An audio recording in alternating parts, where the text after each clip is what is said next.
The NDP, I know, professes to have a real concern for those who are living in poverty, and yet a carbon tax seems to me to be a so-called incentive structure that really targets people who don't have an ability to make alternative choices. There are some people that can't afford to buy a more expensive car that might have certain features that are less impactful to the environment. A person might not be able to afford, for example, alternative options, especially if they're in a rural community. They may not be able to afford to move. They might not have public transit available to them. And it seems to me that a carbon tax is a punitive approach that hurts those who cannot make different choices most.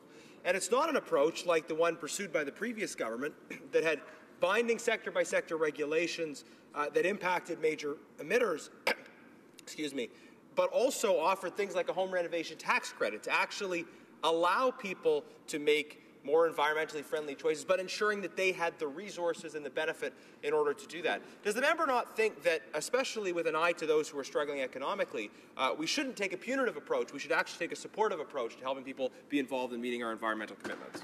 The honourable member for Vancouver East. Thank you very much, Madam Speaker. And just to be clear, so take for example in British Columbia, the carbon tax that the Conservatives are complaining about, there is a program, by the way, in which the BC government has put in place to provide a return back to lower-income residents. But more importantly, the carbon tax itself amounts to a 1-cent increase at the gas pumps. Just to be clear, so that we have that on the record. Now, if the Conservatives really want to do something in addressing the individuals who are low income, who are struggling and who are vulnerable in our communities because of poverty, then they would have supported the NDP's proposal for a national strategy to reduce poverty. They would have supported, for example, the call for action in a national strategy for housing, to make that as a basic human right, to which, by the way, they did not. They would have supported, for example, the NDP's call for a national farmer care program to begin that discussion with provinces and territories. They did not support that. Why? Because they say we can't afford it. But yet, according to the Conservatives, we can continue to subsidize fossil fuel companies. So how does that square up?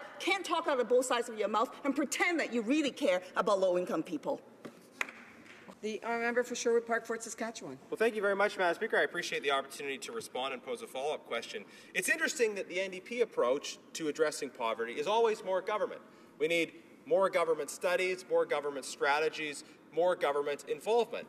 Conservatives care about poverty, but I think we have a more sophisticated, enlightened approach that says, let's give more resources back to people who are struggling, give them more control over their own lives and their own resources.